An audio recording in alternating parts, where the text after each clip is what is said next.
Mark 14. Jesus anointed at Bethany. It was now 2 days before Passover and the festival of unleavened bread. The leading priests and teachers of religious law were still looking for an opportunity to capture Jesus secretly and kill him. But not during Passover celebration, they agreed, or the people may riot. Meanwhile, Jesus was in Bethany at the home of Simon, a man who had previously had leprosy. While he was eating, a woman came in with a beautiful alabaster jar of expensive perfume made from the essence of nard. She broke open the jar and poured the perfume over his head. Some of those at the table were indignant. Why waste such expensive perfume, they asked. It could have been sold for a year's wages, and the money given to the poor, so they scolded her harshly. But Jesus replied, "Leave her alone. Why criticize her for doing such a good thing to me? You will always have the poor among you, and you can help them whenever you want, but you will not always have me. And she has done what she could have by anointing my body for burial ahead of time. I tell you the truth, wherever the good news is preached throughout the world, this woman's deed will be remembered and discussed." Then Judas Iscariot, one of the 12 disciples, went to the leading priests to arrange to betray Jesus to them. They were delighted when they heard why he had come, and they promised to give him money, so he began looking for an opportunity to betray Jesus. On the first day of the festival of unleavened bread, when the Passover lamb was sacrificed, Jesus' disciples asked him, "Where do you want us to go to prepare the Passover meal for you?" Jesus sent 2 men into Jerusalem with these instructions. "As you go into the city, a man carrying a pitcher of water will meet you. Follow him. At the house he enters, say to the owner, 'The teacher asks, where is the guest room, and where can I eat the Passover meal with my disciples?' He will take you upstairs to a large room that is already set up. That is where you should prepare our meal." So the 2 disciples went into the city and found everything just as Jesus had said, and they prepared the Passover meal there. In the evening, Jesus arrived with the 12. As they were at the table eating, Jesus said, "I tell you the truth, one of you eating with me here will betray me." Greatly distressed, each one asked in turn, "Am I the one?" He replied, "It is one of you 12 who is eating from this bowl with me. For the Son of Man must die, as the Scriptures declared long ago. But how terrible it will be for the one who betrays him. It would be far better for that man if he had never been born." As they were eating, Jesus took some bread and blessed it. Then he broke it into pieces and gave it to his disciples, saying, "Take it, for this is my body." And he took a cup of wine and gave thanks to God for it. He gave it to them, and they all drank from it. And he said to them, "This is my blood, which confirms the covenant between God and his people. It is poured out as a sacrifice for many. I tell you the truth, I will not drink wine again until the day I drink it new in the kingdom of God." Then they sang a hymn and went out to the Mount of Olives. On the way, Jesus told them, "All of you will desert me, for the Scriptures say, 'God will strike the shepherd, and the sheep will be scattered.' But after I am raised from the dead, I will go ahead of you to Galilee and meet you there." Peter said to him, "Even if everyone else deserts you, I never will." Jesus replied, "I tell you the truth, Peter. This very night, before the rooster crows twice, you will deny me 3 times that you even knew me." "No," Peter declared emphatically. "Even if I have to die with you, I will never deny you." And all the others vowed the same. They went to the olive garden called Gethsemane, and Jesus said, "Sit here while I go and pray." He took Peter, James, and John with him, and he became deeply troubled and distressed. He told them, "My soul is crushed with grief to the point of death. Stay here and keep watch with me." He went on a little farther and fell to the ground. He prayed that, if it were possible, the awful hour awaiting him might pass him by. "Abba, Father," he cried out, "everything is possible for you. Please take this cup of suffering away from me. Yet I want your will to be done, not mine." Then he returned and found the disciples asleep. He said to Peter, "Simon, are you asleep? Couldn't you watch with me even for 1 hour? Keep watch and pray, so that you will not be given into temptation. For the spirit is willing, but the body is weak." Then Jesus left them again and prayed the same prayer as before.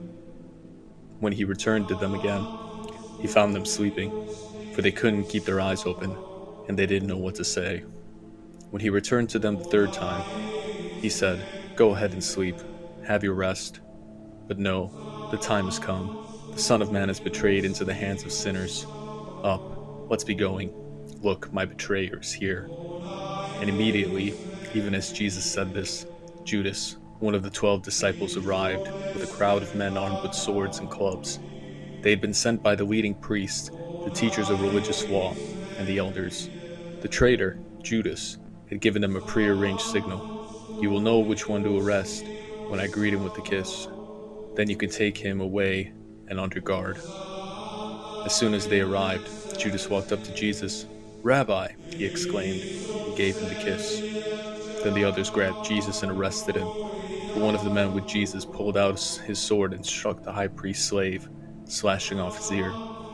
Jesus asked them, "Am I some dangerous revolutionary that you come with swords and clubs to arrest me? Why didn't you arrest me in the temple? I was there among you teaching every day. But these things are happening to fulfill what the scriptures say about me." Then all his disciples deserted him and ran away. One young man following behind was clothed only in a long linen shirt. When the mob tried to grab him, he slipped out of his shirt and ran away naked. They took Jesus to the high priest's home, where the leading priests, the elders, and the teachers of religious law had gathered. Meanwhile, Peter followed him at a distance and went right into the high priest's courtyard. There he sat by the guards, warming himself by the fire. Inside, the leading priests and the entire high council were trying to find evidence against Jesus so they can put him to death, but they couldn't find any.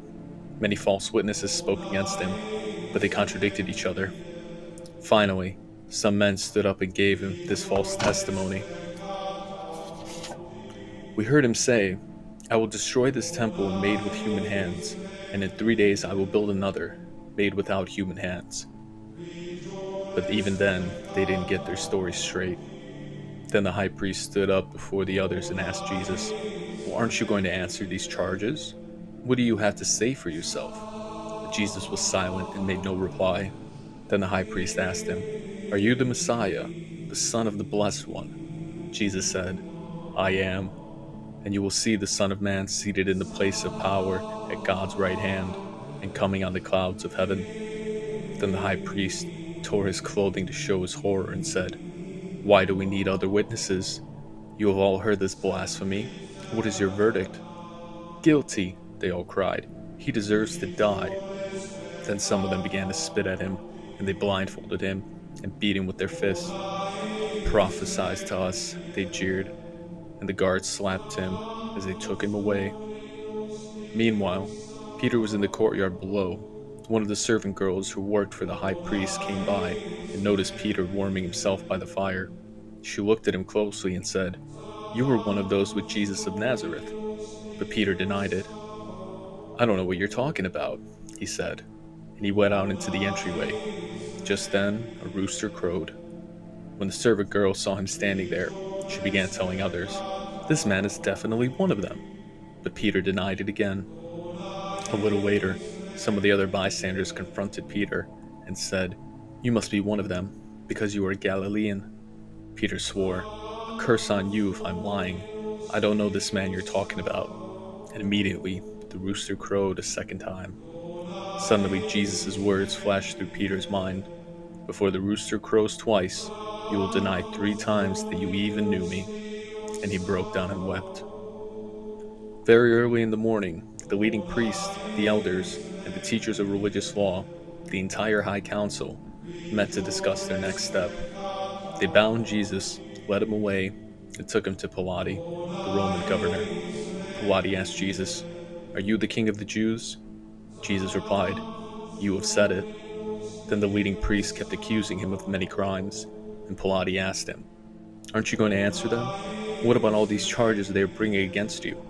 But Jesus said nothing, much to Pilate's surprise. Now it was the governor's custom each year during the Passover celebration to release one prisoner, anyone the people requested. One of the prisoners at the time was Barabbas, a revolutionary who had committed murder in an uprising. The crowd went to Pilate and asked him to release the prisoner as usual. "Would you like me to release to you this king of the Jews?" Pilate asked, for he realized by now that the leading priest had arrested Jesus out of envy. But at this point, the leading priest stirred up the crowd to demand the release of Barabbas instead of Jesus. Pilate asked them, "Then what should I do with this man you call the King of Jews?" They shouted back, "Crucify him." "Why?" Pilate demanded. "What crime has he committed?" But the mob roared even louder, "Crucify him!" So to pacify the crowd, Pilate released Barabbas to them. He ordered Jesus flogged with a lead-tipped whip and turned him over to the Roman soldiers to be crucified. The soldiers took Jesus into the courtyard of the governor's headquarters, called the Praetorium, and called out the entire regiment. They dressed him in a purple robe, and they wove thorn bushes into a crown and put it on his head. Then they saluted him and taunted, "Hail, King of the Jews!" And they struck him on the head with a reed stick, spit on him, and dropped to their knees in mock worship. When they were finally tired of mocking him, they took off the purple robe and put his own clothes on him again. Then they led him away to be crucified. A passerby named Simon, who was from Cyrene, was coming in from the countryside just then, and the soldiers forced him to carry Jesus' cross. Simon was the father of Alexander and Rufus. And they brought Jesus to a place called Golgotha, which means place of the skull. They offered him wine drugged with myrrh, but he refused it. Then the soldiers nailed him to the cross. They divided his clothes and threw dice to decide who would get each piece. It was 9 o'clock in the morning when they crucified him. A sign announced the charge against him.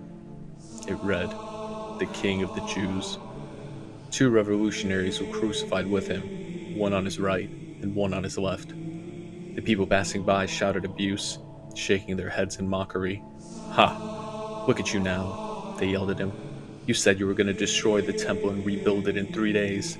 Well then, save yourself and come down from the cross." The leading priests and teachers of religious law also mocked Jesus. "He saved others," they scoffed, "but he can't save himself. Let this Messiah, this King of Israel, come down from the cross so we can see it and believe him." Even the men who were crucified with Jesus ridiculed him. At noon, darkness fell across the whole land until 3 o'clock. Then at 3 o'clock, Jesus called out with a loud voice, "Eloi, Eloi, lema sabachthani," which means, my God, why have you abandoned me?" Some of the bystanders misunderstood and thought he was calling for the prophet Elijah. One of them ran and filled a sponge with sour wine, holding it up to him on a reed stick so he could drink. "Wait," he said. "Let's see whether Elijah comes to take him down." Then Jesus uttered another loud cry and breathed his last, and the curtain in the sanctuary of temple was torn in two, from top to bottom. When the Roman officer, who stood facing him, saw how he had died, he exclaimed, "This man truly was the Son of God." Some women were there, watching from a distance, including Mary Magdalene, Mary, the mother of James and the younger brother of Joseph, and Salome. They had been followers of Jesus and had cared for him while he was in Galilee. Many other women had come there with him to Jerusalem, were also there. This all happened on a Friday, the day of preparation, the day before the Sabbath. As evening approached, Joseph of Arimathea took a risk and went to Pilate and asked for Jesus' body. Joseph was an honored member of the High Council, and he was waiting for the king, dumb of come to come. Pilate couldn't believe that Jesus was already dead, so he called for the Roman officer and asked if he had died yet.